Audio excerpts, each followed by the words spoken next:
પાણી નર્મદાનું માગ્યું છે પણ હજુ સુધી અમને મળ્યું નથી।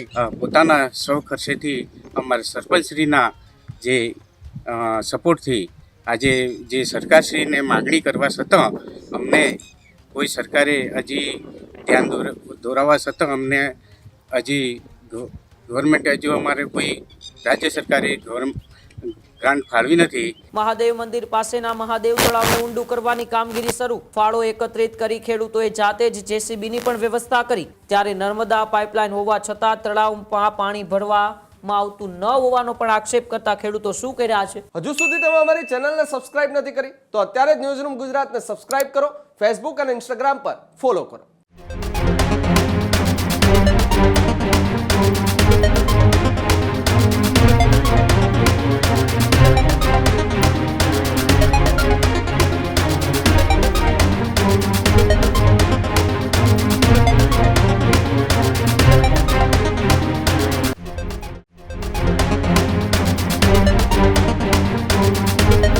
આગળ વાત કરીએ તો સમાચાર અરવલ્લીના મેઘરજથી સામે આવી રહ્યા છે, જ્યાં અરવલ્લીના મેઘરજ તાલુકાના કંટાળુ ગામે એક ખેડૂતોનું અનોખું સામૂહિક શ્રમદાન જોવા મળ્યું છે। જ્યાં મેઘરજના કંટાળુ ગામે ખેડૂતોનું અનોખું સામૂહિક શ્રમદાન। મહાદેવ મંદિર પાસેના મહાદેવ તળાવને ઊંડું કરવાની કામગીરી શરૂ। ખેડૂતો જાતે જ જેસીબી અને ટ્રેક્ટર જેટલા 10 જેટલા ટ્રેક્ટરો સાથે મેદાનમાં ઉતર્યા। તળાવ ઊંડું કરવા સિંચાઈ વિભાગને અગાઉ પણ રજૂઆત કરાઈ હતી। મંજૂરી ન મળતા ખેડૂતોને જાતે જ આ અભિયાન હાથ ધરવું પડ્યું। ફાળો એકત્રિત કરી ખેડૂતોએ જાતે જ જેસીબીની પણ વ્યવસ્થા કરી।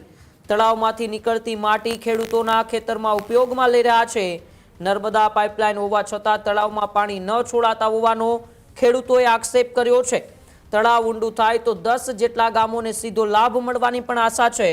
પાણી સંગ્રહ અને ભૂગર્ભ જળસ્તર વધારવા તંત્રની પાસે એ કામગીરી કરવાની પણ માંગ કરી છે, પરંતુ તંત્રને અનેક વખત રજૂઆત કરવા છતાં એ તળાવ ઊંડું કરવાની કામગીરી શરૂ ન થઈ।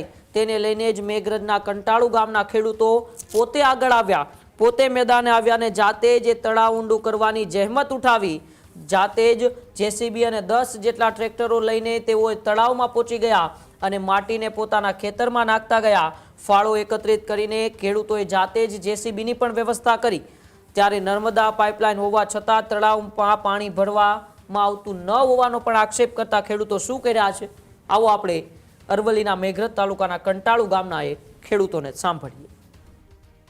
અમારે આ તળાવ ઘણો બધો વિકાસ કરે એવો છે, એના માટે અમે આ બધાને ગામ લોકોએ બધાએ સ્વ ખર્ચે અમને બધાને ફાળો કરીને અમને ઊંડાણ કરવા માગીએ છીએ। પણ સરકારનું કોઈ કર્યું છે પણ કોઈ હજી અમે કોઈ લાભ મળ્યો નથી। અમારા પોતાના ખર્ચે પણ અમે કરીને આ તળાવ ઊંડું કરવા માગીએ છીએ, પણ અમારી પાણી નર્મદાનું માગ્યું છે પણ હજુ સુધી અમને મળ્યું નથી।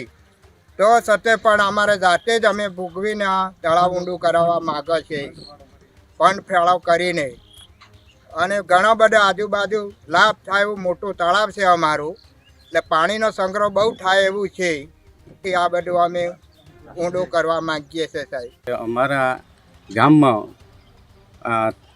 અનુસરવણ તળાવમાં જે કંઈ પાણીનો અભાવ છે એના લીધે અમારે અહીંયા જે ખેડૂતોને જે પાણીનો સમસ્યા ઊભી થઈ છે એના લીધે અમે આ તળાવમાં પોતાની સ્વ ખર્ચેથી તળાવ ઊંડું કરવા માગીએ છીએ। અને તળાવ પોતાના સ્વ ખર્ચેથી અમારા સરપંચશ્રીના જે સપોર્ટથી આજે જે સરકારશ્રીને માગણી કરવા છતાં અમને કોઈ સરકારે હજી ધ્યાન દોરાવવા છતાં અમને હજી ગવર્મેન્ટે હજુ અમારે કોઈ રાજ્ય સરકારે ગ્રાન્ટ ફાળવી નથી।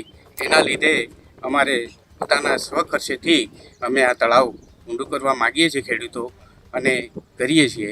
તાલુકામાં અમે એટલી વાર અરજી આપેલી હતી, છતાં અમારા તળાવમાં ઊંડાઈ કરવાનો કોઈ મંજૂરી ન મળતા અમારા ગામજનોએ ભેગા થઈ ફંડ ફાળો કરી અમારા જાતે જેસીબી ટ્રેક્ટર લગાડી અમે પોતાના ખેતરમાં માટી દળી તળાવ ઊંડું કરીએ છીએ।